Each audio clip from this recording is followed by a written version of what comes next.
August 15 స్కూల్లో ఈ celebrations participate చేసి తిరిగి ఇంటికి వెళ్ళే టైంలో ఈ అబ్బాయి రావడం జరిగింది. గుర్తుపడుతుంది కాబట్టి అంకుల్ ఎక్కడ అంటే మాదిరిగా మీ ఇంటికి వెళ్దామంటే దారి తెలియదు అని చెప్పి అమ్మాయిని బండిలో ఎక్కించుకొని, అలాగే తెలిసిన వ్యక్తి కాబట్టి అమ్మాయితో ఈ అమ్మాయి కూడా అంకుల్ తెలుసు కదా అనేసి ఎక్కింది. ఎక్కిన తర్వాత కొంతసేపు తర్వాత ఇక్కడ స్వీట్లు తీసుకెళ్ళాలి, ఇక్కడ చేమకుర్తిలో బాగుండు, మనం ఒంగోలుకి వెళ్ళి స్వీట్లు తీసుకున్నామంటే అమ్మాయి సరే మంచి స్వీట్స్ కదా, అంకుల్ తెలిసిన అంకుల్ కదా అనేసి ఒంగోలు వరకు రావడం జరిగింది. ఇంకా అతను ఒంగోలు నుంచి తిరుపతి వైపు ప్రయాణిస్తున్నాడు. అమ్మాయికి అప్పుడు భయం వేసి అది ఏదో జరుగుతుంది, నన్ను కిడ్నాప్ చేశారన్న విషయంతో ఏడిస్తే అప్పుడు ఫోన్లో వాళ్ళ నాన్నతో మాట్లాడించడం జరిగింది. అతను అప్పుడు క్లియర్గా చెప్పారు, డబ్బులు ఇస్తే మీ అమ్మాయిని వదులుతాను, లేదంటే కిడ్నాప్ చేసి తీసుకెళ్ళి చంపేస్తానని బెదిరించడం జరిగింది. సో ఇది 12:30 అరౌండ్ ఆ టైంలో జరిగింది. వాళ్ళ నాన్న ఎన్ని తేరుకొని మనకు 1:45కి మనకు ఇన్ఫర్మేషన్ ఇవ్వడం జరిగింది. సో ఇన్ఫర్మేషన్ ఇచ్చిన ఇమ్మీడియట్లీ చెమకుర్తి సిఐ అండ్ వాళ్ళ టీము కృష్ణ ఎస్ఐ కూడా సీసీ కెమెరాలు ఎవరు ఏంటి బండి నెంబర్ అన్ని కూడా ఐడెంటిఫై చేసింది. ఆల్రెడీ ఇమ్మీడియట్లీ మా నోటీస్ రావడం, డిఎస్పీ గారికి నాకు కంపల్సరీ వాళ్ళు హైవే సెల్ ఫోన్ సిగ్నల్స్ అన్ని కూడా ట్రేస్ చేయడం టువర్డ్స్ నెల్లూరు వైపు వెళ్తున్నారంటే మేము సింగరాయకొండ, టంగుటూరు, జరుగుమల్లి, ఉలవపాడి పోలీస్ స్టేషన్లన్నీ కూడా అలర్ట్ చేసాం, టోల్ గేట్ అన్నీ కూడా. సో చివరికి ఎంఐ ఎప్పుడు ఒంగోలు దాటుతుంటే కేకలేయటం, అరవటం అన్నీ చేస్తుంది. సో టోల్ గేట్ దగ్గర కూడా ఒక అతను ఎవర్రా నువ్వు అది ఇది అంటే స్పీడ్గా అక్కడి నుంచి ఇంకా వేగంగా వెళ్ళిపోవడంతో ఎంఐ ఇంకొంచెం ఏడ్చి కొంత ఆ స్పీడ్లో భయపడి గమ్మును కాము కూర్చుంది.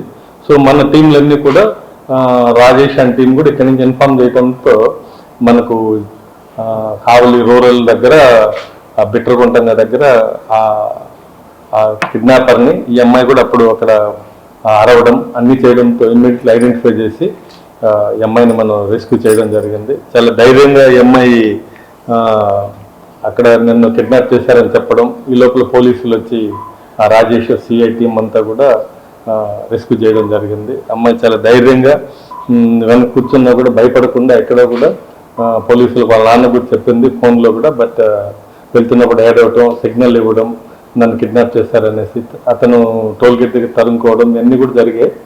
అందరికీ నమస్కారం. తండ్రి అప్పు తీర్చలేదని కుమార్తెను కిడ్నాప్ చేశాడు ఓ ప్రబుద్ధుడు.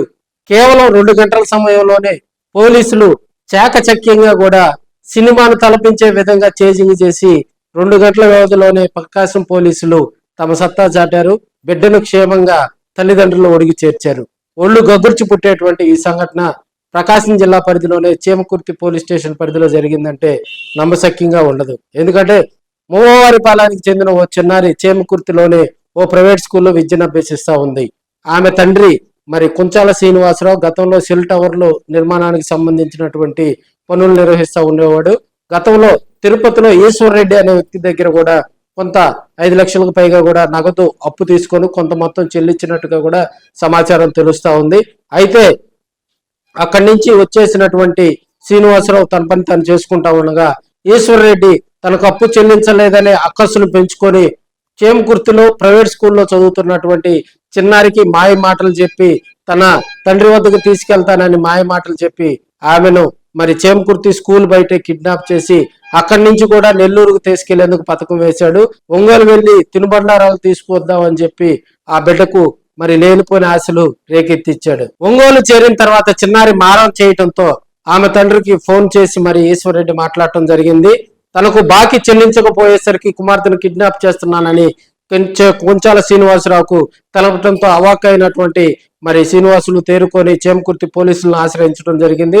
చేమకుర్తి సిఐ సుబ్బారావు అదేవిధంగా ఎస్ఐ కృష్ణయ్య వారు ఇరువురు కూడా ప్రకాశం జిల్లా ఎస్పీ దామోదర్, డిఎస్పీ రాయపాటి శ్రీనివాసరావు ఆధ్వర్యంలో ఈ ఆపరేషన్ విజయవంతంగా కూడా మరి సెల్ టవర్స్ అదేవిధంగా ఆ బండి నెంబర్ అవన్నీ ట్రేస్ అవుట్ చేసి బిట్రకుంట వద్ద కూడా మరి ఆ నిందితులను అదుపులో తీసుకోవటం జరిగింది. అదేవిధంగా బిడ్డను క్షేమంగా తల్లిదండ్రులు ఉడికి ప్రకాశం పోలీసులు చేర్చారని కూడా చెప్పుకోవచ్చు.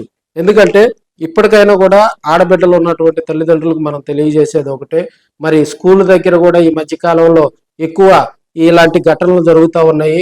అప్రమత్తంగా ఉండండి. ఏదైనా సమాచారం కనుక ఉంటే వెంటనే దగ్గరలో ఉన్నటువంటి పోలీస్ స్టేషన్లో కనుక మనం ఫిర్యాదు చేస్తే మనకి తక్షణమే న్యాయం జరిగేలాగా కూడా పోలీస్ వ్యవస్థ ఇప్పుడు అధునాతనమైనటువంటి టెక్నాలజీని ఉపయోగిస్తుందని కూడా మనం తెలియజేసుకోవచ్చు.